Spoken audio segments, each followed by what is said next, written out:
Bien, vamos a dar comienzo a nuestra tercera conferencia del Instituto Iberoamericano del Bowen Center. Yo soy la doctora Nancy Duarte y ya estoy involucrada con el centro ya hace bastantes años y desde que partimos el capítulo en español. Nuestro objetivo principal es no solamente invitar, sino que también invitarlos a todos ustedes que se puedan adherir al instituto y que podamos crecer juntos en la teoría, que a muchos de nosotros nos hace mucho sentido.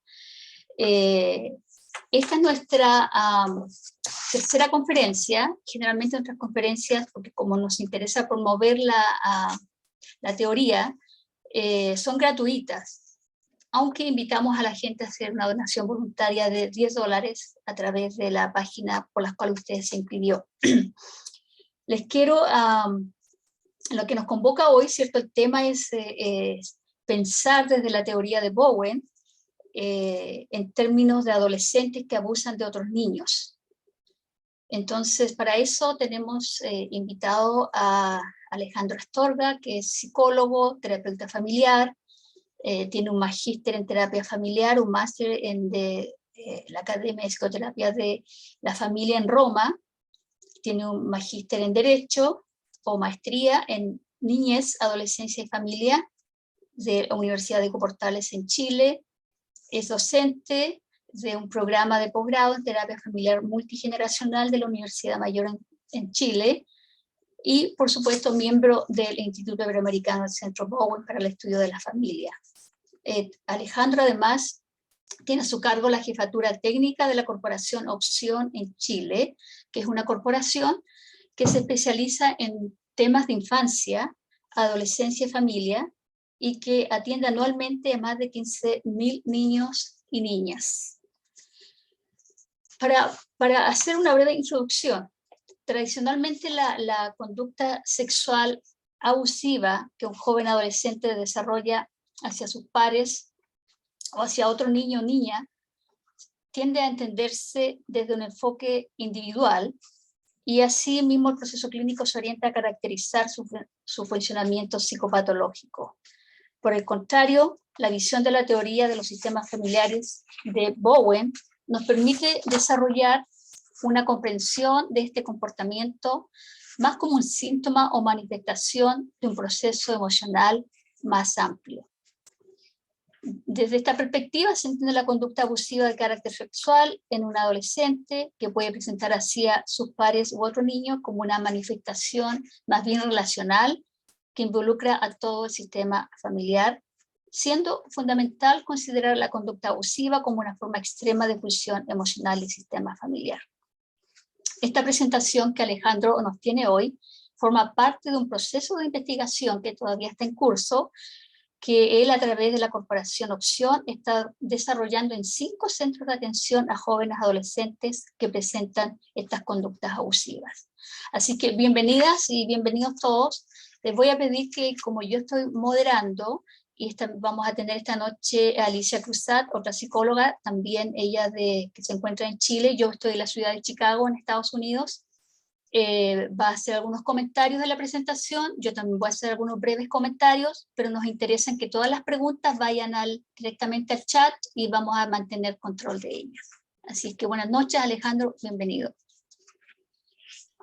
Muchas gracias, Nancy, por la presentación. Gracias en primer lugar al Instituto Iberoamericano, al Bowen Center por la... ¿Se escucha? ¿No?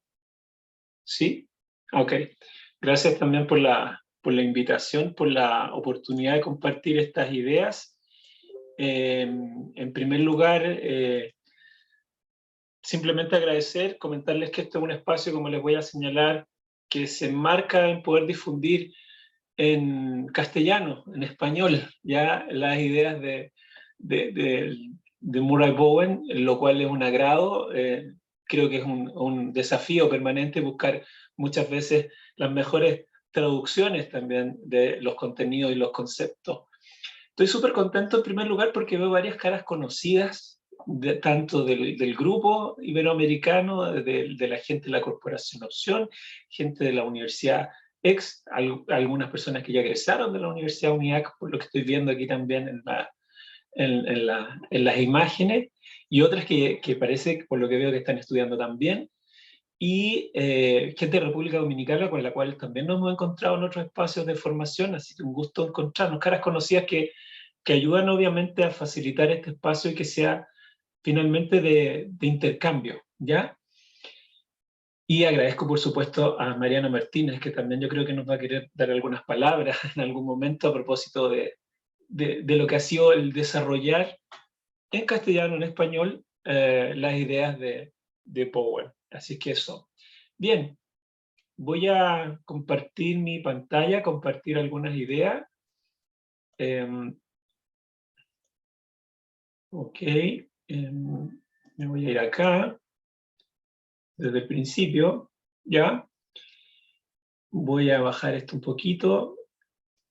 Ok, bien. En esta presentación voy a intentar, en alrededor de entre 30 a 40 minutos, va a depender un poco quizá algún énfasis que pueda poner en el camino, por supuesto, compartir algunas ideas de estos contenidos que me parecen relevantes. En función de ello, voy a, por supuesto, que hablar un poco de violencia, de abuso. Creo que es importante hablarlo en una visión general.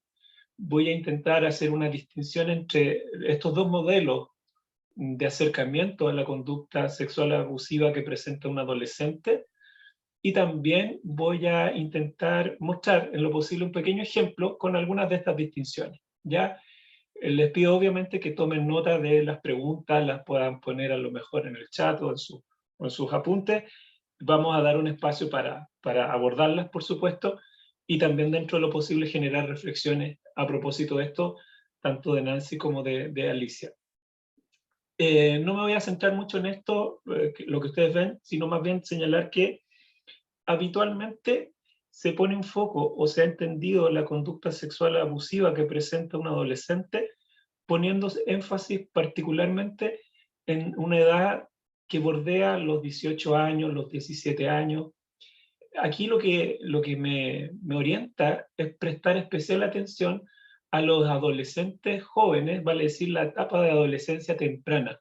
Vale decir, hablamos de niños entre 10 a 14 años. Yo voy a estar hablando, particularmente mi foco ha sido en estos años de trabajo en la corporación, estos últimos años en programas específicos que abordan esta temática, considerar y mirar las características no individuales, sino las características relacionales de las familias, de los sistemas en los cuales participan adolescentes entre 10 a 14 años, ¿ya?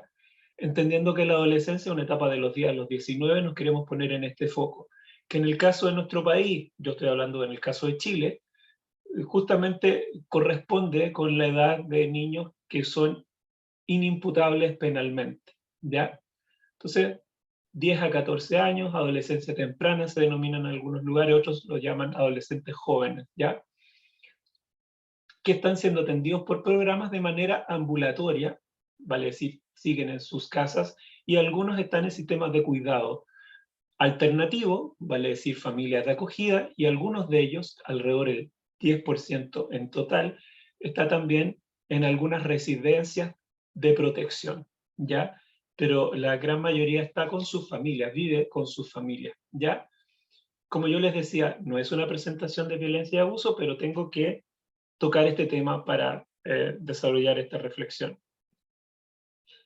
Algunos datos de la corporación, no voy a insistir en ello porque ya lo mencioné un poco como Nancy también en función del tiempo de lo que hace la corporación desde la cual se desarrolla este estudio. Bien, como algunos de ustedes lo manejan, el abuso sexual infantil ha sido ampliamente estudiado, pero hay menos estudios que ponen su foco o su atención en cuando el abuso sexual infantil ha sido desarrollado por adolescentes. Hay menos estudios, hay menos investigación, y particularmente cuando esos adolescentes tienen entre 10 a 14 años, que a veces incluso nosotros tendemos a denominar los niños en el fondo, ¿ya? Algunas ideas previas sobre violencia y sobre abuso para llegar después al foco del encuentro de hoy. Hay personas que están acá que trabajan directamente, sin duda, con la temática del maltrato y el abuso. La temática del maltrato y el abuso involucra necesariamente que nosotros, como interventores, nos tenemos que preguntar por cómo entendemos la violencia y el abuso, ¿ya? Y particularmente en este tema, la pregunta que yo me he tenido que hacer es cómo entiendo que los niños, los adolescentes, viven su sexualidad. Y por supuesto también cómo yo entiendo, cómo entendemos el desarrollo psicosexual que desarrollan los niños, niñas y adolescentes. Tenemos que focalizar en cómo entendemos la violencia, cómo miramos la sexualidad, porque todos tenemos una idea al respecto. Algunos puntos y algunos aspectos clave, sin darles cifras, todos hemos hablado y hemos revisado que, de acuerdo a distintas fuentes, la temática del abuso y la violencia está altamente presente en nuestra sociedad.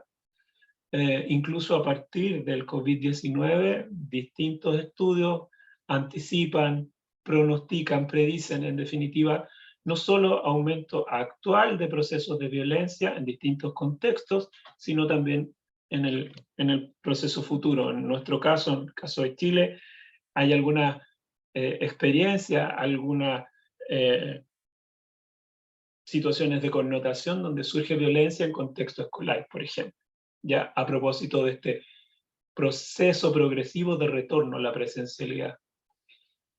Opción se ha dedicado históricamente más de 30 años a abordar estos asuntos, por lo tanto es un foco. Y un aspecto que nos ha parecido interesante, que creo que es prudente comentar en un plano global, es que la labor que hacemos es una labor que involucra tanto el rol terapéutico, que podríamos llevarlo en el plano de lo psicológico, lo social, sino que también en el plano jurídico, ¿ya? No es posible entender maltrato, abuso y violencia como algo exclusivo de una profesión. Incluso lo podemos ir ampliando a más profesiones, ¿ya? Lo pedagógico, lo educativo, lo psicológico, lo social y lo jurídico, un marco, ¿ya? Para comprender.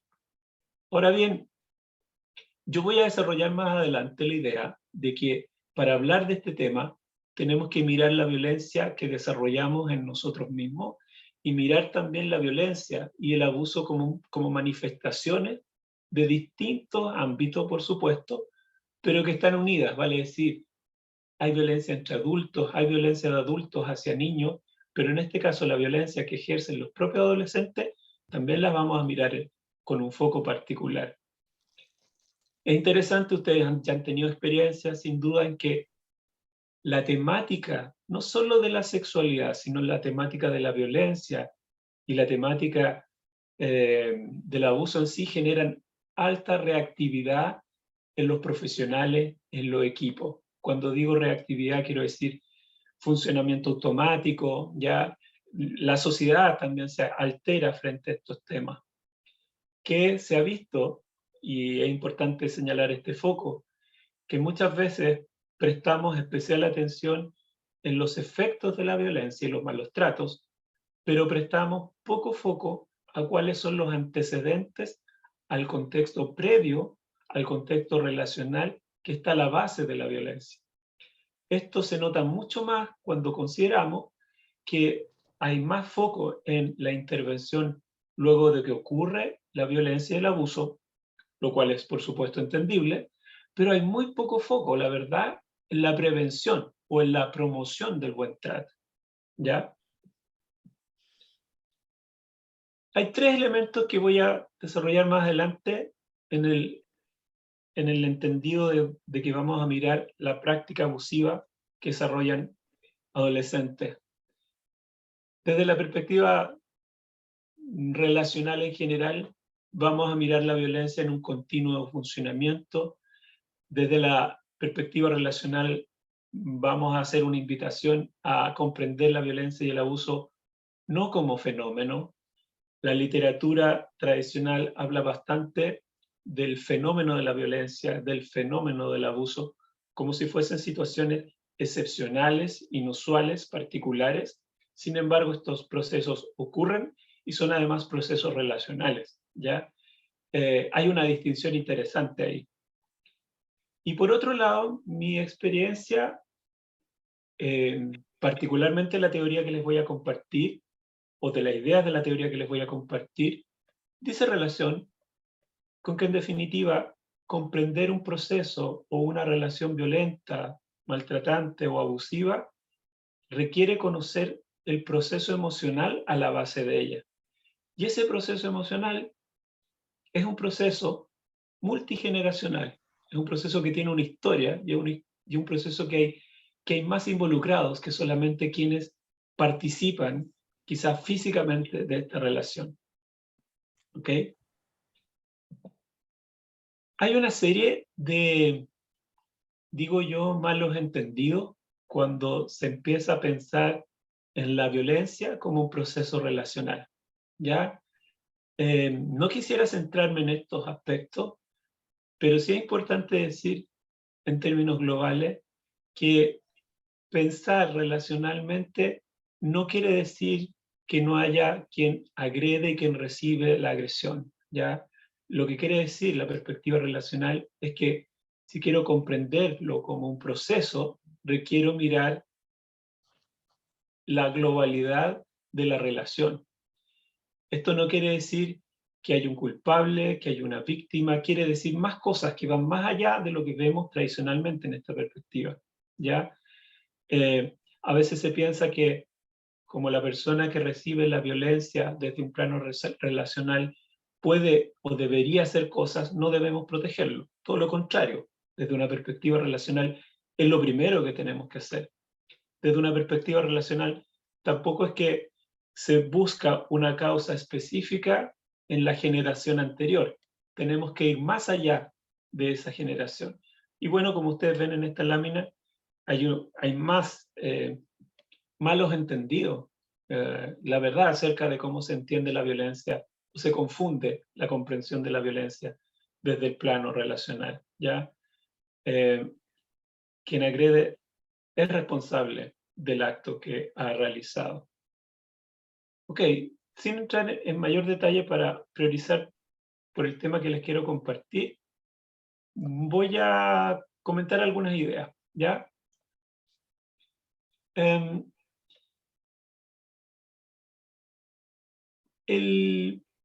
Así como la violencia y el maltrato que vive un niño no lo podemos entender fuera de su contexto, fuera de su proceso evolutivo, tampoco podemos entender la violencia que desarrolla un adolescente hacia otro niño. Tengo que mirar ese contexto, ¿ya? Como yo les he anticipado, la idea de mirar esto como un proceso relacional involucra que todos nosotros, en mayor o menor medida, bajo ciertas circunstancias, por supuesto, generamos ciertas respuestas que pudieran ser respuestas a la línea de la violencia, ¿ya? No todos reaccionamos de la misma manera, no todos generamos el mismo tipo de respuesta, pero si nos miramos en un plano interno, bajo ciertas circunstancias, hemos tenido respuestas agresivas o violentas. Probablemente esas respuestas, en un determinado contexto, fueron respuestas adaptativas. Y en otro podríamos hablar que son respuestas francamente desadaptativas, ¿ya? La violencia, por tanto, la podemos entender como una respuesta, como un intento, como una búsqueda de tratar de manejar un proceso ansioso dentro de un sistema. Los ejemplos que voy a abordar más adelante nos permiten mirar esta idea de cómo comprender la ansiedad dentro de un sistema.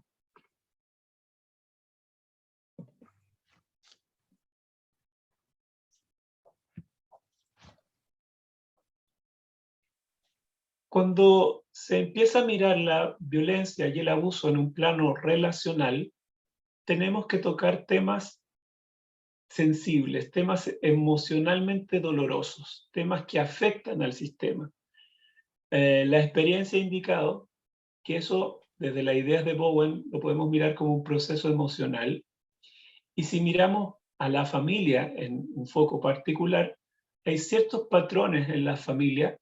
Esos patrones o esas maneras de resolver un proceso ansioso, Bowen lo denominó procesos emocionales de la familia nuclear, familias donde está más presente el conflicto, familias donde se resuelve precisamente la ansiedad a través de la distancia, familias en las cuales uno de sus miembros sobrefunciona y otro subfunciona. Y otro proceso que hemos visto bastante y que afecta a niños es cuando se proyecta emocionalmente en niños y niñas aspectos irresueltos de la generación anterior. Lo más difícil de visualizar, en mi impresión, es que las distintas manifestaciones de la violencia pueden ser consideradas como manifestaciones de un mismo proceso. Por lo tanto, el tema que me orienta es ver cuáles son los aspectos en común. Y por cierto, cuáles podrían ser ciertas diferencias. Entonces, de una manera tradicional o convencional, o lineal, lo podríamos decir de algún modo, se ha tendido a considerar la conducta sexual abusiva que desarrolla un adolescente desde una mirada individual. Por lo tanto, se construye y desarrolla un proceso clínico que se orienta a caracterizar su psicopatología. Para ello se generan instrumentos, para ello se generan ciertos tests, ¿ya? Que lo que nos van a decir simplemente, o en términos concretos, es qué es lo que hay que cambiar en este proceso individual, ya sea mediante farmacología o ya sea mediante algún proceso clínico, terapéutico, con distintos grados de intensidad. Esta visión es una visión bastante, por así decirlo, común en la aplicación de procesos psicopatológicos con adultos que ha ido transitando hacia los procesos psicopatológicos que podría manifestar algún adolescente. Si usamos esta visión tradicional con niños de 10 a 14 años, vamos a encontrar ciertos temas que nos van a llamar mucho la atención. Pero miremos todavía cuáles pueden ser implicancias de esta mirada. A través de esta mirada, los programas, el contexto tiende a decirle a este adolescente qué es el agresor, qué es el abusador, qué es el ofensor. Rápidamente no se consideran aspectos del contexto de su historia previa. Rápidamente este adolescente joven o en una etapa de adolescencia temprana es no solo estigmatizado en relación a sus conductas dentro de su familia, nuclear o extensa, sino también dentro del sistema escolar, también con sus propios vecinos. Tenemos varios ejemplos de situaciones que los propios adolescentes nos han comentado. Y ocurre, naturalmente, que no se considera o se excluye finalmente las situaciones de daño que puede estar viviendo este adolescente y que agredió a otro. ¿Ya? ¿Qué pasa con el sistema familiar? Similarmente a lo que vemos en otros programas de intervención con adolescentes, la familia queda en un lugar secundario o incluso se los excluye a veces del proceso interventivo.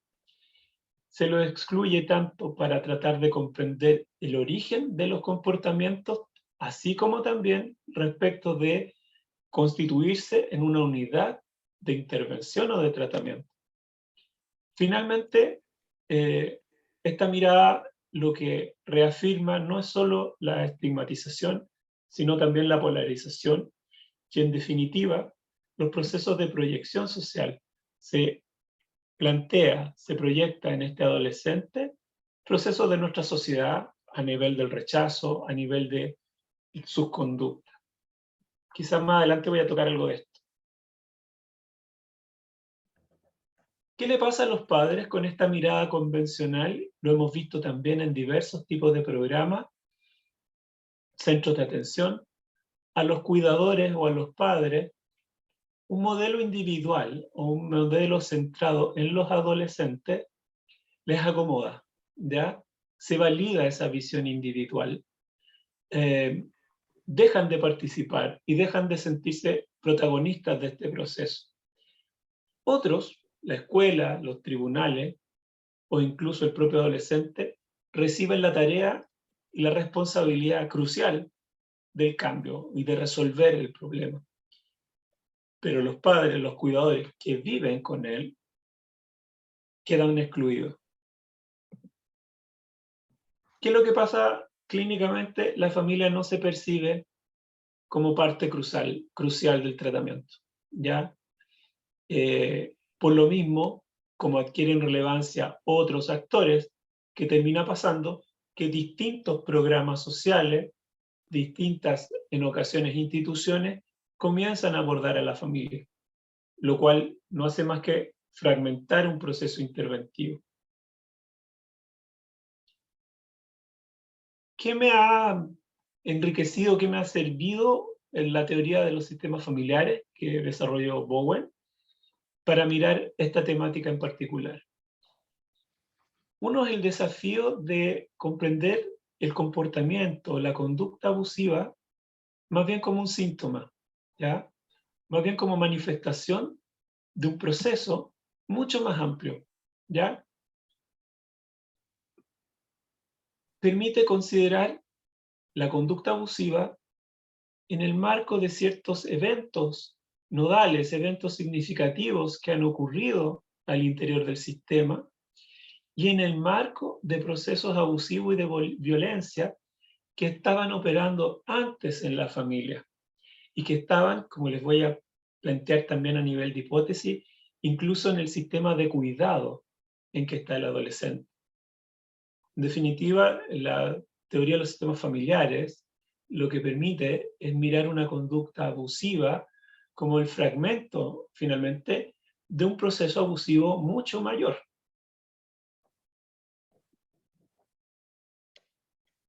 Quizá estos dos puntos puedan ser el eje de esta presentación, o deberían ser el eje de la presentación, y quizá me va a tomar mucho tiempo el tocarlo, pero creo que Nancy quizás esto daría para algo más, ¿no? Pero, ¿qué estoy pensando?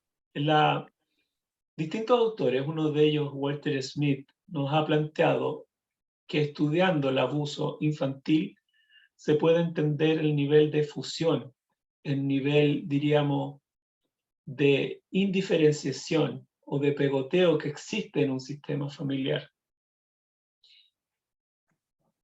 En la experiencia que al menos yo he tenido estudiando sistemas donde hay adolescentes que abusan de otros niños, los procesos de fusión o indiferenciación también empiezan a aparecer.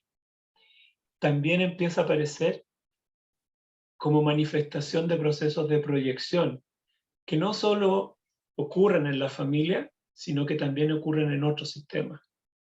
Un ejemplo, los relatos, hoy día de hecho conversaba con un equipo de intervención acá en Santiago en la mañana, y en el análisis que teníamos, en la conversación que teníamos, hablábamos de ciertos patrones que ellos observaban. Y algunos tenían que ver con cómo estos adolescentes, o algunos de estos adolescentes, habían dormido con sus madres o con sus abuelas hasta los 10, hasta los 11 años en la misma cama. Alguna otra persona nos comentaba, yo también recuerdo algunos relatos que nos manifiestan cómo, por ejemplo, algunos o algunas bebían o en el fondo se alimentaban del pecho materno hasta los 5 años. Son pequeñas observaciones muy puntuales que nos permiten decir o mirar qué nivel de funcionamiento había en esta diada, pero también en este proceso triangular dentro de la familia. También, como les voy a comentar más adelante, la conducta abusiva desde las ideas de Bowen nos permitiría entenderlas como una expresión o manifestación de temas no abordados, no resueltos en torno a la sexualidad dentro de ese sistema, ¿ya? Y que en el fondo tienen que ver con esta pregunta inicial: ¿cómo se vive, cómo se entiende la sexualidad dentro de ese sistema? Familia, residencia, familia de acogida. Algunas observaciones. Lo central para mí son las observaciones, ¿ya? Obviamente que esta es una familia que no corresponde a los programas de atención, es una es una foto tomada desde la web. ¿Qué hemos observado? Y me voy a tener solamente en estas observaciones respecto a las familias, a los procesos, respecto a la temática del abuso. Bueno, lo primero es que en las familias donde ha habido adolescentes que han presentado conductas o prácticas abusivas hacia otros niños o adolescentes, el tema del abuso no es un tema nuevo. Este es un tema que ya estaba en la familia. ¿Ya? Empieza a aparecer en el proceso de conversación, que ya habían ocurrido otras experiencias en otros miembros del sistema, no necesariamente por parte del adolescente. Hemos observado que hay ciertas condiciones de tensión, de estrés familiar en la cual aparecen y emergen o se gatillan situaciones emocionales particulares que están a la base de acontecimientos significativos en la familia. ¿Ya? Nos llama la atención, hemos observado, que figuras femeninas tienden a relatar a partir del ingreso al programa, y en ocasiones por primera vez, nunca lo habían dicho, nos develan situaciones en las cuales ellas habían sido víctimas de abuso sexual infantil. Por lo tanto, se hace una conexión entre un adolescente que agredió a alguien y una madre que fue agredida, ¿ya? O una abuela. Es significativo, es una observación.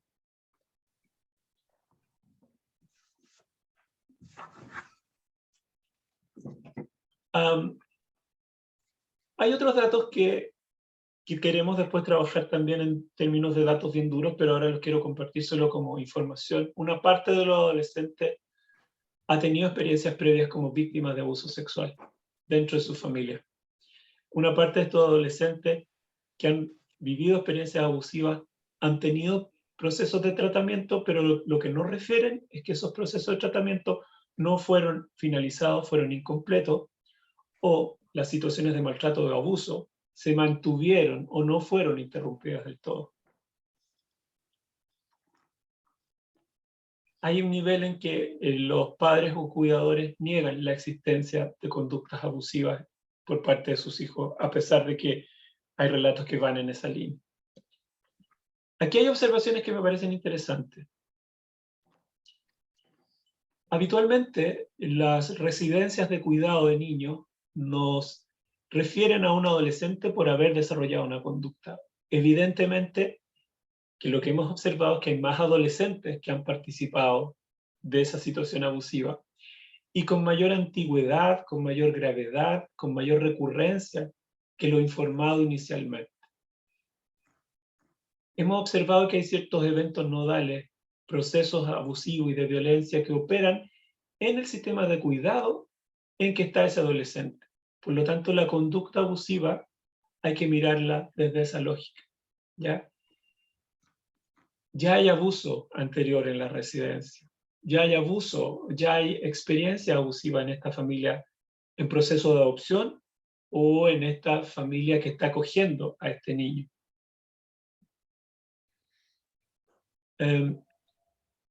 Alguno de ustedes va a decir, bueno, esta observación es muy simple quizá, ¿no? Que el sistema de cuidado no reconoce la responsabilidad de los hechos que ocurrieron y que responsabiliza al adolescente. Que el sistema de cuidado alternativo o la residencia lo manifieste, guarda estrecha similitud con los sistemas familiares que también lo niegan o que también señalan que la responsabilidad es de otra persona, no de ellos, ¿ya? A pesar de que los sistemas de cuidado, a pesar de que los sistemas de protección, hay un micrófono por ahí abierto. Sí, perdón, les voy a pedir a quien tenga micrófono abierto que por favor lo cierre. Gracias. Cuando un niño agrede a otro en un sistema de cuidado, a pesar de que el foco es la protección de todos los niños, ¿qué es lo que ocurre? Que el niño que agredió rápidamente, el movimiento final es la expulsión. Ya es, en definitiva, sacarlo del sistema con una argumentos de que el objetivo es protegerlo, ¿no? O dar una atención especializada. Queremos proteger a los otros niños y queremos darle una atención a él. Más bien lo que hemos visto es que ese es un proceso de rechazo. ¿Cómo se conecta con la proyección multigeneracional? En el siguiente sentido. Hay experiencias abusivas que ocurrieron con uno de los adultos, habitualmente la madre. La madre nos dice en proceso clínico que no quiere hablar de su padre, que no quiere incluso ponerle el nombre, no quiere hablar de él, por las cosas que él le hizo a ella. Vale decir, ha tenido la experiencia con un padre abusivo, maltratador, abusivo sexualmente. Tiene hijos. De estos hijos, alguno de ellos, en su narración, en su relato, se parece a este padre, del cual ella no quiere hablar. Este hijo comienza a desarrollar ciertas conductas que la madre rechaza, que la madre no quiere ver, porque se podrían parecer a las de otra persona. Y este proceso que se inicia en un momento, en una tercera generación, también afecta, también se mueve. ¿Y qué es lo que hace la residencia? Reafirma muchas veces, o la instancia de cuidado alternativo, reafirma la proyección de rechazar, de no acoger, de expulsar. Dos preguntas quisiera yo abrir en este espacio. Las abro en el sentido de que están en proceso, como lo decía Nancy en su presentación. Los sistemas de cuidado han abordado las temáticas de sexualidad con todos los niños y adolescentes. ¿Habrán cerrado esos temas cuando ocurrieron con los niños, con los adolescentes? ¿Cómo entiende la familia de acogida? ¿Cómo entiende la familia o el sistema de cuidado alternativo, residencia, por ejemplo? ¿Cómo entiende la sexualidad que desarrollan los niños y las niñas? ¿La sanciona, la cuestiona, la permite, deja ser? Todos estos temas están vinculados, expandiendo el proceso de investigación ya no solo a las familias, sino a cómo los sistemas de cuidado, no familias, abordan la temática. Es para mí importante compartir que los equipos profesionales que abordan estos temas, a pesar de que hacemos permanentemente procesos de reflexión en la línea de un pensamiento relacional, aparece mucha reactividad en nosotros.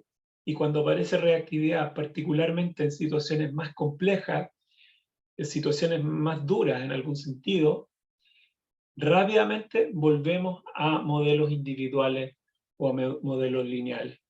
Nos cuesta sostener un pensamiento relacional. Es una observación que va en coincidencia con ciertos hallazgos que planteó Bowen en su momento respecto de que la reactividad emocional frente a situaciones de mayor complejidad afecta al sistema que interviene. Cuando nos afecta como profesionales, dejamos de servirle al sistema. Ya no le servimos al sistema, la verdad. Quiero mostrarles algunas ideas en una imagen, no quedarme con todas las palabras, pero a través de un ejemplo, se han cambiado los nombres, obviamente que hay edades que se han alterado, modificado también, pero quisiera compartir. A veces ocurre que se narra una situación en la cual un adolescente, Pablo, de 13 años, ha vivido una experiencia abusiva por parte de Nicolás. O se narra también al revés. Nicolás desarrolló una conducta abusiva hacia otro, en este caso adolescente, que se llama Pablo. Este es como el inicio de un proceso. Naturalmente los profesionales empiezan a indagar o a querer tener mayor información, y la pregunta que aparece es, bueno, ¿cuál es el sistema emocional de Pablo? El sistema emocional de Pablo, en este caso, lo componen sus dos padres, lo compone también su hermana mayor. A veces nos quedamos ahí, pero los equipos requieren preguntarse, bueno, En definitiva, ¿cómo es el sistema emocional? Y aquí tenemos que tocar no solo la estructura, sino las relaciones. ¿Qué observamos? Que es un sistema donde hay una relación de conflicto entre los padres, una distancia del padre hacia su hija mayor y una estrecha relación de cercanía, de conexión, de preboteo de María hacia Pablo. También necesariamente tenemos que mirar, bueno, ¿cuál es el contexto de Nicolás? ¿Y qué observamos? Que en realidad Nicolás no es cualquier persona que cruzó un proceso, apareció. Nicolás es un primo de Pablo, ¿ya? Nicolás es primo por parte de la familia paterna, es el hijo varón de la hermana menor de Pablo, ¿ya? Empezamos a abrir un nivel de complejidad mayor para entender un proceso relacional. Evidentemente, un equipo va a querer ampliar la mirada y va a decir, bueno, ¿y qué pasa con la familia materna? ¿Qué pasa con la familia de la señora María? ¿Y qué encontramos? Encontramos varios temas, no solo los que aparecen ahí con rojo, a lo mejor, y que nos pueden llamar la atención. Nos encontramos con que Pablo ha desarrollado conducta abusiva hacia Víctor. Nos encontramos con este hecho que yo les intentaba comentar de que el abuso ya estaba antes en este sistema. Manuel, nos narran, desarrolló en su momento, falleció, abuso hacia la hermana que le seguía, la señora María, contrariamente a la relación cercana que tenía la señora María con su padre, con Manuel. Se empieza a configurar una mayor complejidad del proceso, pero también patrones que son ciertamente predecibles. El modelo lineal se va a quedar en esto. En cualquiera de los énfasis que ustedes quieran mirarlo, desde Nicolás o de Pablo, el modelo tradicional o convencional va a ver a Nicolás como un agresor sexual, ¿ya? También va a mirar a Pablo de la misma manera cuando veamos el gráfico siguiente, ¿ya? Va a decir, Pablo es un agresor, un ofensor. ¿Qué hizo Pablo? ¿Qué le pasó a Pablo? ¿Qué le está pasando a Pablo en su psicopatología, en su proceso intrapsíquico? El modelo tradicional, no boweniano, por supuesto, se va a quedar en esto. Y ustedes tienen mucha psicopatología, psiquiatría, psicología, trabajo social para mirar esto. El modelo convencional y tradicional también hace esto. También se pregunta por el proceso familiar de la señora María, también se pregunta por mirar esto, pero sigue siendo un proceso lineal. También es lineal, también es el modelo tradicional mirar la familia en la cual está Pablo y mirar la familia al cual agredió. Esto es un patrón común de focalizar solo en algunos de los intervinientes. Para mí, y uno de los objetivos de este encuentro, es comentarles que en un tema que es tan específico, que nos puede llamar tanto la atención, que muchas veces tenemos bastantes prejuicios sobre el tema, ¿no? Es necesaria una mirada relacional. Es necesario mirar el funcionamiento de Pablo en relación al funcionamiento de sus padres, en relación al funcionamiento de Pablo de 48 años, de María de 50 años, en sus familias de origen. Si no soy capaz de conectar la conducta abusiva que desarrolla Víctor con la conducta abusiva que desarrolló Pablo hacia Víctor, que vivió Pablo por parte de Nicolás, con la conducta abusiva de Manuel hacia la tía de Pablo, no voy a poder entender el proceso plenamente. Me voy a quedar con un fragmento, me voy a quedar con Pablo el agresor, me voy a quedar con Pablo el ofensor. Por lo tanto, es una decisión finalmente quedarnos con esta propuesta o ir simplemente a miradas más lineales, con todas las implicancias que tiene. Solo para cerrar y para abrir reflexiones y espacio de preguntas, ¿qué es lo que orienta esto? La búsqueda de mejores hipótesis. La visión individual, lineal, que yo les compartía recién, va a establecer una hipótesis, y esa hipótesis es individual. Esa hipótesis va a decir al que hay que tratar es a Pablo, porque Pablo tiene un problema. Desde una mirada relacional, multigeneracional, propuesta por Bowen, yo tengo que buscar una hipótesis más amplia, una hipótesis más compleja, una hipótesis que me indique con quiénes tengo que trabajar, que no sean solo Pablo, ¿ya? Esta mirada, si ustedes me siguen en la reflexión, no es solo aplicable al niño que vive el abuso, sino que también al adolescente que desarrolla el abuso, ¿ya?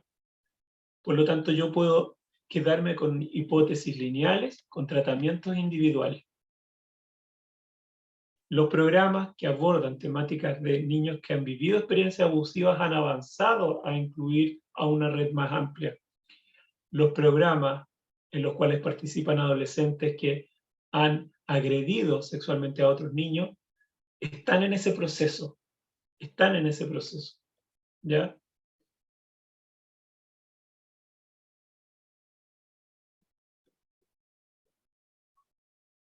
El adolescente que agrede a otro es responsable del acto, no estoy diciendo lo contrario, ¿ya? Lo que estoy diciendo es que tengo que entender su comportamiento en un contexto histórico, en un contexto familiar y en un contexto social, ¿ya? Si yo excluyo de mi consideración los procesos emocionales, las condiciones de estrés, lo que está ocurriendo en esa familia, obviamente que no lo voy a entender desde un punto de vista relacional. Quisiera solamente, por ejemplo, tocar una situación. Frente a ciertas situaciones en la familia, una adolescente, por ejemplo, se corta los brazos. Lo conocemos, lo sabemos, lo hemos estudiado, quizás hemos atendido a algunos de estos adolescentes. Bajo otras condiciones, un sistema familiar genera violencia. Bajo otras condiciones, en estos procesos, un adolescente agrede sexualmente a una prima. Si no considero el contexto en que está ocurriendo, obviamente que me voy a quedar con un proceso individual. ¿Cuál es la propuesta? Finalmente es desarrollar intervenciones respecto a adolescentes jóvenes que abusan de otros niños en un contexto más amplio. La meta es que podamos construir hipótesis relacionales multigeneracionales que sean coherentes con un enfoque que considere los sistemas como unidad de intervención. Y para mí esto lo conecto estrechamente con la propuesta que desarrolló Bowen, y que significa que tenemos que cambiar nuestro sistema de observación, nuestro sistema de hipótesis y de intervención. Es un desafío, porque es un desafío que involucra primero abordar estos temas en nosotros mismos. Si no hemos abordado estos temas en nosotros mismos, siempre va a ser más cómodo, siempre va a ser más sencillo aplicar una visión psicopatológica a una visión individual. Lo dejo hasta ahí como presentación, voy a dejar de compartir. Gracias, Alejandro. Me encantó tu presentación. Creo que es un buen inicio para generar conversación. Estoy esperando que salgas de la presentación para ver si tengo pantalla. Estoy tratando de salir, pero no puedo. Ok, a ver si Ellen nos puede ayudar. Dejar de compartir ahí, sí. Ok, perfecto. Gracias. Ok, entonces voy a darle la palabra a Alicia Cruzat. Alicia, ¿estás por ahí? Sí, acá estoy, Nancy, ¿cómo estás? Bien, ¿cómo estás tú? ¿Puedes activar tu video? Ahí te veo. Sí, ahí estoy. ¿Se escucha, cierto? ¿Se escucha bien? Se escucha muy bien, sí, sí. Ya. Bien, me pidieron el equipo que ha estado organizando y que hemos estado organizando este seminario, este tercer seminario del instituto, hacer algunos comentarios. a mí hacer comentarios respecto a la presentación de Alejandro activa hartos procesos emocionales. Las personas que me conocen sabrán cuáles son los procesos que se me activan, ¿no? Que tienen que ver obviamente con la relación que tengo con Alejandro, pero también que tienen que ver con mi relación con la teoría y el desarrollo de la misma, ¿sí? Mientras escuchaba a Alejandro, que es primera vez que escucho esta presentación, quiero recalcar eso, rápidamente fue pensando en varias consecuencias de lo que él está señalando, o invitaciones, no sé si la palabra es consecuencias, podrían ser invitaciones, ¿sí? La primera que quisiera desarrollar un poquito es la invitación o las consecuencias en términos de la visión que tenemos de lo que es el proceso humano. Y la segunda, que es más particular y que probablemente tiene que ver con resonancia de los que estamos acá, tiene que ver con el proceso de intervención o abordaje de problemas de salud mental o emocional en el mundo de la infancia y en el mundo de las familias. Respecto del primer aspecto, que tiene que ver con premisas culturales y con premisas de cómo consideramos el proceso del humano, me parece que las observaciones que está haciendo Alejandro y las observaciones que hizo preliminarmente hace muchos años Bowen nos hacen una invitación a reconsiderar el proceso del humano en términos generales, ¿sí? Creo que al menos he tenido yo esa experiencia en conversación con estudiantes, veo aquí algunos de mis estudiantes, así que bienvenidos, qué bueno que están ahí. Con colegas, también veo muchos colegas presentes, que es muy interesante para mí cómo en términos culturales existe una suerte de idealización del proceso del humano. Para mí eso es muy importante de poder comentarlo aquí en este momento, luego de escuchar a Alejandro, ¿no? Tenemos la idea de que el ser humano aprende a ser agresivo, aprende a ser violento, y nos cuesta asumir, reconocer con calma, y por qué no decirlo con cariño, que es parte también del aparataje del diseño que nos conforma, ¿no? Pienso que además la psicología evolutiva, la psicología del desarrollo, nos ayuda mucho a entender esto, ¿no? Los niños, niñas y adolescentes no es que aprendan a ser agresivos, es que no aprenden a no serlo, ¿no? Y sabemos que necesitamos una serie de situaciones relacionales y procesos relacionales que puedan ayudar a una cría, a un primate humano a poder hacerse cargo del proceso agresivo y violento y poder regularlo en sí mismo en el espacio de relación con otros, ¿sí? Esta constatación que viene de la psicología evolutiva y las observaciones que está señalando Alejandro me parece que es una nueva invitación a reconsiderar el proceso de la naturaleza humana y mirarlo como una especie, a mí me gusta decir que soy primatóloga humana más que psicóloga, una especie que tiene una serie de facilitaciones, una serie de funcionamientos que son fundamentalmente relacionales y donde la agresión es parte de lo que se juega en ese espacio, ¿sí? Creo que culturalmente, como bien señaló Alejandro, la agresión, la violencia, en el caso de Chile, el abuso sexual, son temáticas que instalan alto nivel de reactividad, no solamente en los equipos que trabajan con este tipo de manifestaciones del proceso humano, sino que a nivel cultural en general, ¿no? Además, como estamos reactivos, se activan procesos muy automáticos relacionales, por ejemplo, como la polarización, y por lo tanto, más que escuchar un argumento, estamos rápidamente viendo si la persona es pro violencia o contra violencia. ¿Está avalando la violencia esta persona, este profesional, este político, esta madre, este adolescente, este profesor? ¿O no, no la está avalando, ¿no? Y rápidamente nos bandeamos y polarizamos el proceso y dejamos de instalar reflexión y mirar a los ojos lo que es esta manifestación relacional. Pienso que en el momento que podamos asumir culturalmente que la agresión y la violencia es parte de un continuo dentro de nuestro diseño primate y que por lo tanto está respondiendo directamente a procesos relacionales, en ese momento probablemente vamos a poder tomar algunas decisiones más globales, más políticas, más específicas, más particulares, más profesionales, que sean más efectivas. Esa es la primera reflexión que me gustaría compartir. La segunda reflexión es una reflexión más profesional, que tiene que ver con nuestro trabajo cotidiano de intervenir familias, niños, niñas, adolescentes en contextos donde hay sintomatología, donde hay sufrimiento, donde hay vulneración, donde hay dolor, ¿no? Lo primero que me gustaría recalcar de tu presentación, Alejandro, es el énfasis en la observación, ¿sí?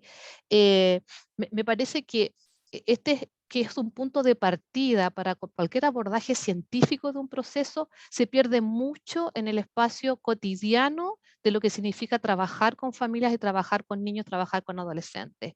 Rápidamente entramos con una interpretación prepicada, ¿no? de lo que tenemos al frente, y dejamos poco margen para que los mismos sistemas, las familias, esos niños, muestren qué es lo que sucede, ¿no? Así que me gusta mucho la propuesta, la invitación a los equipos a poder levantar observaciones de qué es lo que se suele observar en un particular proceso que muestra una particular dificultad. Por ejemplo, niños, niñas, adolescentes que abusan de otros niños. ¿Qué es lo que se suele observar en el funcionamiento de esas familias, de esas historias? ¿Qué nos llama la atención? ¿Sí? Luego tenemos que ver eso, de esas observaciones, cómo podemos ayudarnos a explicarlas y ponerlas en algún universo explicativo. Pero lo primero es la observación. Y me parece que Alejandro en esto está replicando la propuesta de Bowen, ¿no? De primero observar, ¿no? Observar lo que aparece, ¿no? Observar los hechos, ¿sí? Obviamente que en el proceso humano lo que las personas dicen y se explican se transforman en hechos también, ¿sí? Como las personas hablamos, como nos explicamos, se transforman en el proceso humano en un hecho más, ¿sí? Necesitamos levantar todos esos hechos, ¿no? Y ver qué nos dicen esos hechos, ¿no? Una vez que miramos esos patrones y vemos esos hechos, podemos levantar algún mapa explicativo que nos permita predecir lo que va a pasar, y por qué no pensar en un plan de intervención, ¿sí? Y el segundo elemento, Alejandro, que me gustaría comentar, que una vez que uno deja que los hechos se muestren y veo después cómo los puedo ordenar y cuántos son consistentes o no con las ideas previas que yo tenía, ¿cierto? Que por lo demás, el ABC de un método científico de abordaje o cualquier problemática, cualquier asunto, cualquier proceso, viene la pregunta por la intervención, ¿sí? Y si yo estoy observando que el proceso agresivo, violento, es una manifestación relacional, ¿sí? Es decir, es parte de un circuito posible que se activa frente a ciertas situaciones, historias, patrones relacionales y emocionales, claramente, claramente entonces surge por obviedad que el sistema de intervención debiera ser la unidad emocional ampliada, ¿no?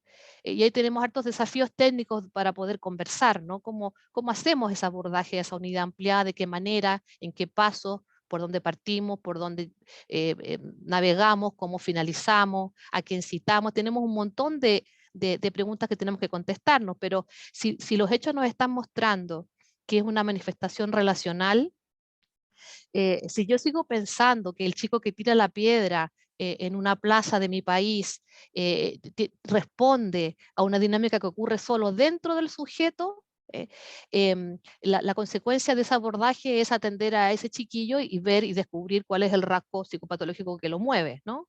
Pero si yo estoy observando que ese lanzamiento de piedra en esa plaza responde a un patrón relacional emocional mayor, tengo que entonces como interventor decidir cuál es la unidad de intervención entonces que yo debo planificar, ¿no?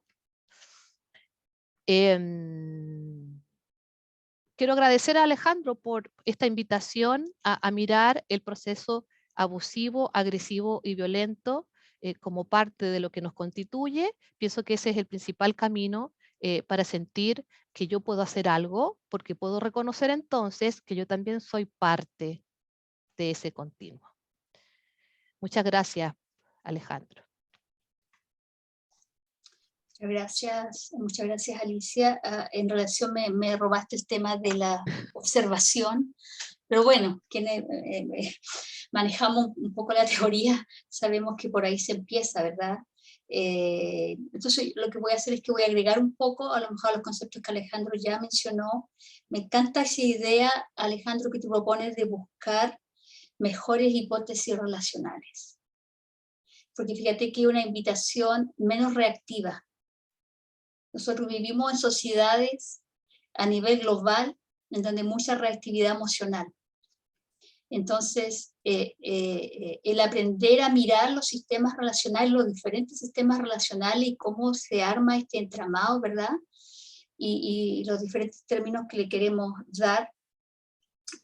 Pero en relación al tema que tú planteas, también me llamó mucho la atención estos sistemas paralelos que se generan, que probablemente no solamente ocurren en los países latinoamericanos, probablemente también ocurren en los países anglos, en que los sistemas alternativos que se suponen deben cuidar y proteger a los menores que abusan a otros menores, viven en una constante red de reactividad emocional. Y eso hace que se repitan procesos paralelos de lo que ocurre en los otros sistemas multigeneracionales, se repitan también en estos sistemas que llamamos sociales, ¿verdad? Entonces, al final, como hay demasiada reactividad, volvemos a acusar al agresor o victimizar a la víctima, sí, perdiendo total noción, ¿verdad?, de cómo el sistema está reaccionando frente a una situación determinada que no nos gusta, que tampoco no nos gusta hablar, ¿verdad?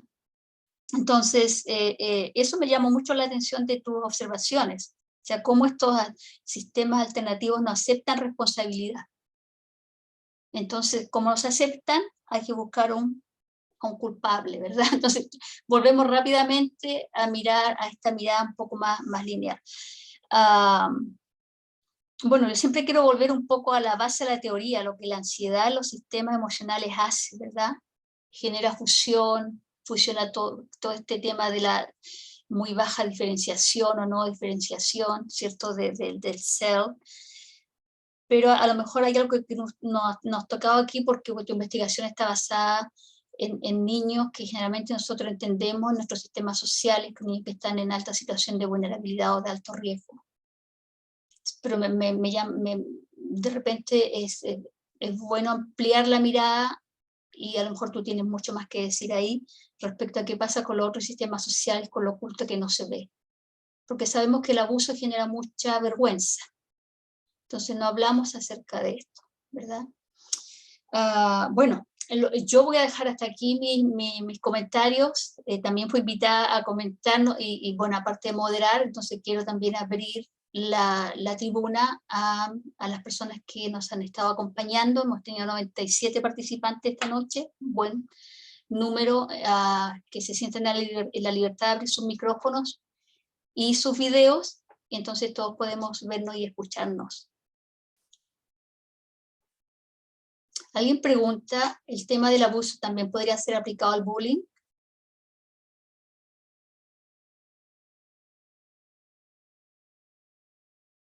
Alejandro. Sí, estaba mirando las... Gracias primero por los comentarios. Yo anoté algunas ideas a partir de los comentarios. Estaba viendo también el chat a propósito del bullying. Y voy a unirlo quizás si es que hay alguna otra pregunta en conexión. A veces me gusta juntar unas 2 o 3 porque pueden haber puntos en común. Voy a leer lo que dice Rodolfo también, ¿no? ¿Cuáles son las características del estudio, según entiendo, de a la idea, ¿ok? ¿Y qué papel juegan las dimensiones culturales en la teoría de Bowen, si es que son consideradas? ¿Todo se explica en función de relaciones del sistema del individuo?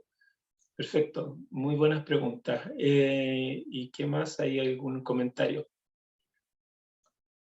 Es interesante, voy a responder a lo fácil, y le voy a dejar lo difícil a Alicia, porque Alicia le responda a Rodolfo, yo creo. Creo que ella podría en alguna parte ya comentar esa parte. A ver, esta es una propuesta de investigación que tiene distintas patitas. Ya son observaciones primero que surgieron hace 4 años atrás. Hoy día estamos tratando de ver cómo recoger impresiones desde los equipos. Creo que ahí, Rodolfo, necesitamos apoyo, reflexión, soporte metodológico que nos pueda orientar y guiar. Tenemos algunas ideas. Si tú me preguntas hoy día por las características del estudio, estamos tratando de recoger la experiencia y sistematizar. Y vamos a desarrollar más espacios con equipos, con directores, que es un segundo momento, pero también a partir de la revisión de fichas, en definitiva, de información. ¿Ya? La pregunta por la dimensión cultural en la teoría de Bowen, bueno, yo creo que aquí tenemos varios expertos, partiendo por Nancy, Mariana, también que nos podrían comentar, Daniela, María Eugenia, en fin. Yo puedo señalar que lo que plantea Bowen es cuáles son las particularidades de un proceso que se conecta con lo emocional, con la reactividad, ya con aquello que nos mueve. Lo que decía Nancy es cómo las personas frente a un contexto de estrés o de ansiedad tenemos distintas y diversas respuestas en base a nuestra historia. No es posible, por lo tanto, generar procesos de comprensión del funcionamiento humano si no miramos el nivel de ansiedad que opera dentro del sistema. Yo he tenido la oportunidad de participar de algunos procesos de supervisión en contexto latinoamericano y es impresionante cómo los procesos, por decirlo de alguna manera, son los mismos, solo varían algunas cositas, pero hay un contexto cultural muy, muy en común. Y cuando tuve la oportunidad de compartir y conocer las experiencias norteamericanas, me ha ido pasando de alguna manera lo mismo. Y quisiera incluso agregar uno de los encuentros de la teoría de Bowen, el último que se pudo realizar, porque hay uno que estamos ahí en proceso, que fue en Hong Kong. Imagínense el proceso en Hong Kong que uno puede decir en un contexto totalmente distinto, culturalmente distinto, cómo la conexión con este proceso que nos mueve, que es automático, que es aquello que Bowen trata de denominar emoción, ya aquello que nos mueve en definitiva, opera en distintos contextos. Quizás las formas, quizás las manifestaciones. Creo que ahí, Rodolfo, es un proceso que daría para largo abordarlo, ¿no? Pero estoy pensando en esa dimensión. ¿Cómo podemos mirar aquello que nos mueve en distintos contextos, con formas a veces, pero en la base es la misma, ¿ya? Que es la dimensión multigeneracional. Cuando digo multigeneracional, quiero decir que considera a lo menos a 3 generaciones para poder construir esto que decía Nancy, una hipótesis. Yo necesito al menos 3 generaciones para construir una hipótesis acerca del funcionamiento sintomático de un adolescente. Y siguiendo lo que dice María Pía, efectivamente, si podemos mirar las experiencias abusivas, vamos a llegar al bullying y probablemente vamos a desarrollar algunas observaciones. Yo no he trabajado con el tema, no podría aventurarme ahí con el tema, más que algunas situaciones muy puntuales, ¿ya? Pero creo que ahí hay una conexión que María Pía está haciendo y que es muy, muy válida, por supuesto, ¿ya? Quisiera agregar algo también a propósito quizá de lo que dice Jimena ahí, y como reflexión. En el fondo, complemento ahí lo que dice Daniela, ¿no? La cultura puede dar cuenta del contenido, el proceso es similar en las diversas familias, solo varía en intensidad. Yo dije que alguien podía responder mejor a esa pregunta, así que ahí está, la pueden enmarcar.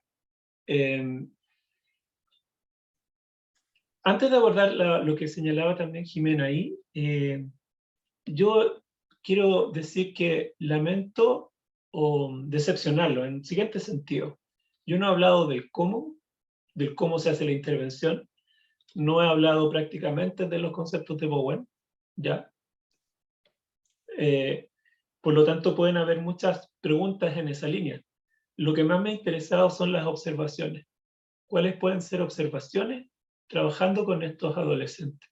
Los conceptos van a estar en la página que usted ya se indicó más arriba, los podemos trabajar y estudiar. El cómo es el desafío. Los equipos quieren saber, ¿y cómo lo hago, Alejandro? Ahora que ya tengo esto. ¿Ya? ¿Qué hago ahora entonces? O como lo plantea también, ¿no? ¿Qué hago con una, Jimena, ¿no? Con un adolescente que ha sido diagnosticado con estos temas que menciona. Ahora, Alejandro, si me permites, porque sí, las observaciones tienen mucho que ver con la activación del sistema prefrontal, por sobre la reactividad emocional, ¿verdad? Porque las observaciones nos permite llegar a un camino a entender qué es lo que está pasando en el sistema. Entonces, a mí me parece que tiene mucho sentido lo que dices. Como este es tu tema y lo de la intervención a mí igual me llama la atención, ¿cierto? Cómo se hace la intervención, pero yo creo que una buena base es lo que tú has planteado. O sea, la observación nos permite pensar en la reactividad emocional, ¿verdad? De estos sistemas, y alguien tiene que en algún momento ser el adulto en la pieza, ¿no? ¿Quién es el que va a ser, de alguna manera va a tomar también un liderazgo en cómo abordamos ciertas situaciones? Y yo diría además, Nancy, que esto que tú mencionas, que estoy de acuerdo, se conecta con una reflexión a propósito, lo conecto también con lo que decía Jimena ahí, ¿no? En el trabajo que vamos a desarrollar y que estamos desarrollando, vamos a estar permanentemente siendo tentados. ¿Ya? Yo he sido tentado a poner un diagnóstico. El adolescente hace todo lo posible para llamar mi atención. Desarrolla las conductas lo más bizarras posible. ¿Ya? Estoy pensando en un adolescente con desajustes conductuales, que no se quiere sentar, que está en una esquina de la habitación mientras toda la familia está sentada. Me está tentando a decir, póngame el diagnóstico, que ya me lo han puesto otro. ¿Ya? Es un esfuerzo, evidentemente, reconocer cuál es la predisposición, cuáles son esos diagnósticos, pero yo les comparto que he tenido la fortuna, pero también he construido para que se dé esa fortuna de poder convocar a la familia. Y cuando he convocado a la familia, ese diagnóstico, esa tentación se me cae, porque la familia me dice, míreme a nosotros, míreme a mí, míreme a mí como papá. Y yo me doy cuenta, míreme a mí como mamá. Esta madre que me decía, hay varias madres, pero hay una que me recuerdo cuando lo digo, y dice, hablemos de lo que usted quiera, pero no hablemos de mi papá. ¿Ya? Y yo le digo, ya, pero yo voy a dibujar a su papá en la pizarra. Por lo menos voy a colocar un cuadradito. No quiero. Bueno, pero si es un cuadrado pequeñito, ya hago un cuadrado pequeñito. Pero ¿sabe qué? Necesito ponerle un nombre, porque no sé el nombre. No es que no le voy a decir el nombre. Entonces voy a poner un signo de interrogación. Lo voy a poner, voy a construir. Esa madre me está diciendo, míreme a mí, míreme a mí. No mire solamente a mi hijo que tiene el diagnóstico borderline, por ejemplo. No mire a mi hijo que tiene este diagnóstico. Es una tentación en que vamos a estar. No es un proceso sencillo. No quiero pensar que es sencillo, ¿ya? Porque tenemos, como decía Alicia, toda una visión idealizada de entender la violencia como una violencia, como un proceso que está fuera de nosotros, como un proceso que no toca a los interventores psicosociales que están aquí, los 90, que estamos alrededor, ¿ya? Observar yo creo que es el foco. Voy a ver si hay alguna otra pregunta, Nancy, no sé si alguien quiere levantar la mano también. Alguien preguntó, Fabiola pregunta, ¿se podrá mejorar una hipótesis relacional observando el proceso de la fuerza de diferenciación y fusión o juntidad? Muy buena pregunta. Me encanta esa pregunta. Alicia, si la quieres contestar, o Alejandro, da igual. Que no vale la pregunta porque esa es una alumna aventajada. Entonces, Ok. yo tengo la impresión usted que la incluso, conoce.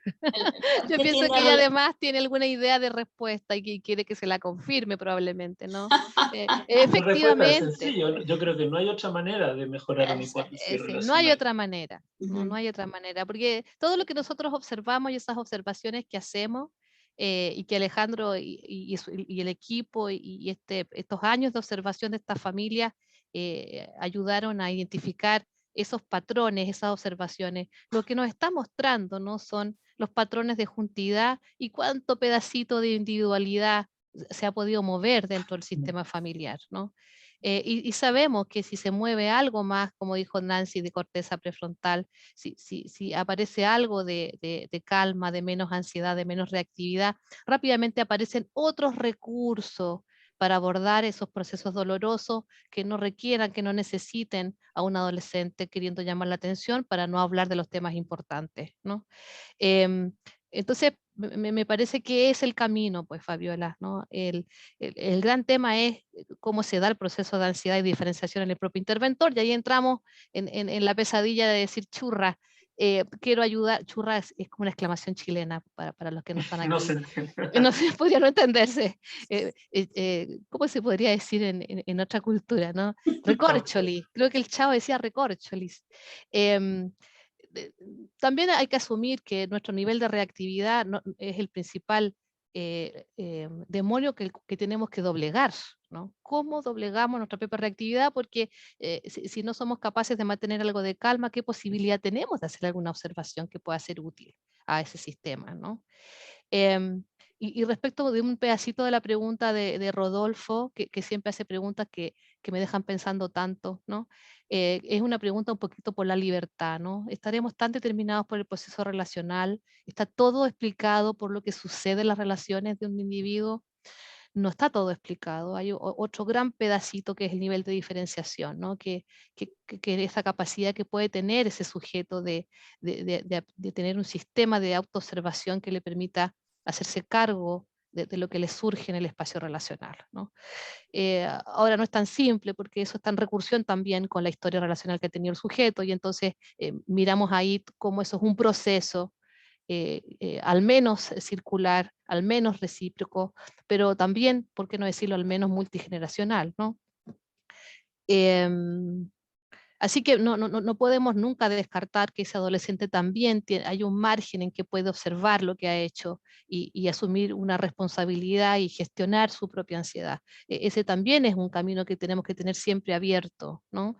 Lo que es doloroso para mí observar es cómo le pedimos a niños y adolescentes cosas que no le pedimos a sus padres, a sus tíos, a sus cuidadores, ¿no? Estamos pidiendo el esfuerzo en el niño, ¿no? Y no estamos focalizando que ese esfuerzo debe hacerlo primero el adulto. Y antes que el adulto, el interventor, ¿no? Con su propio nivel de ansiedad, ¿no?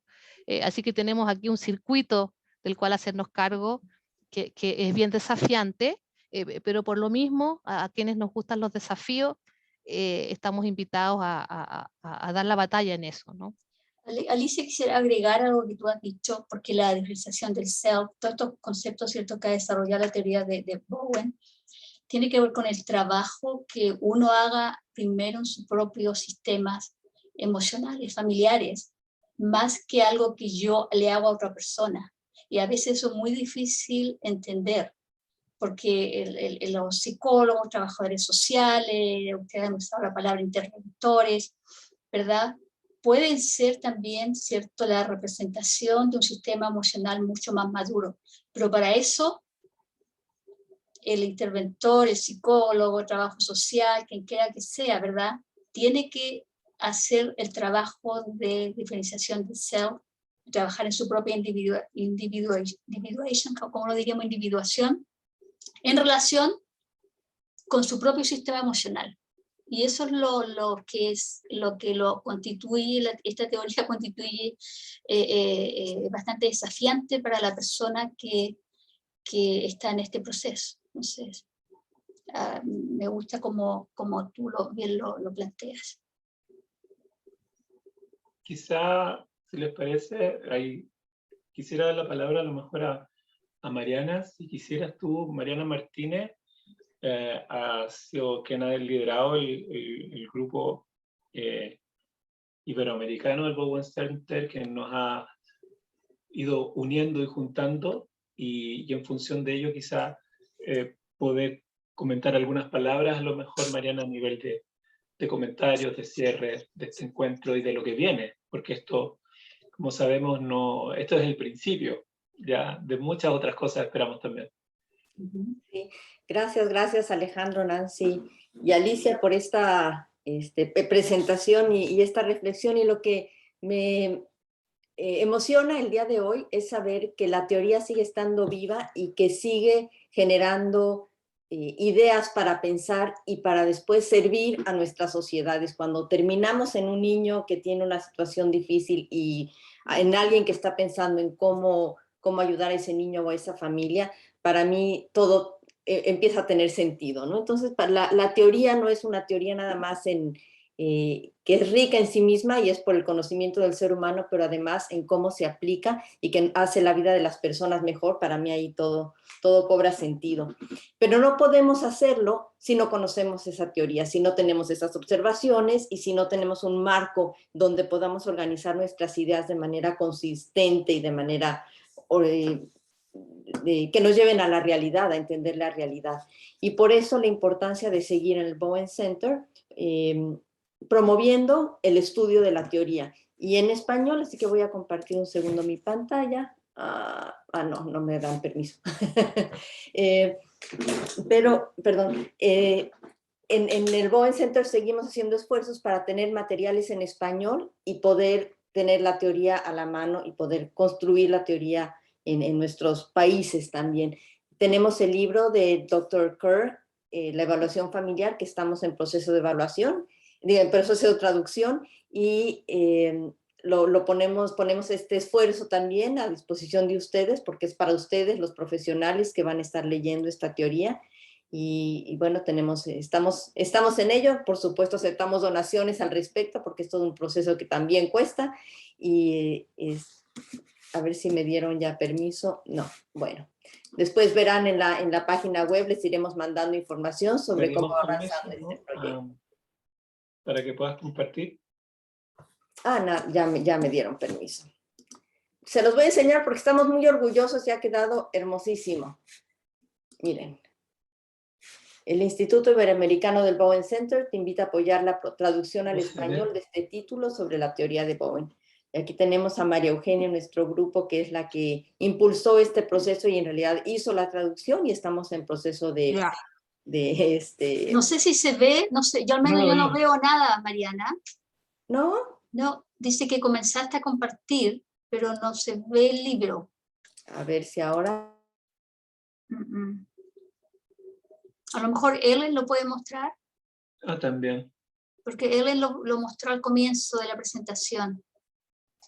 Yes, let me pull this up.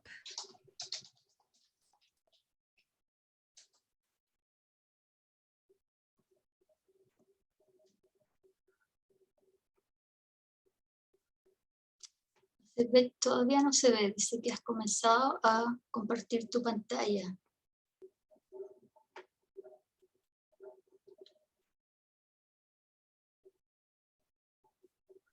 Sí, parece que Mariana quedó un poquito pegada, ¿puede ser o no? Claro, puede ser eso. Yo creo que eso seguramente fue lo difícil. Y quedó como compartiendo la pantalla, pero no sé. Ahí estamos. Ahí sí.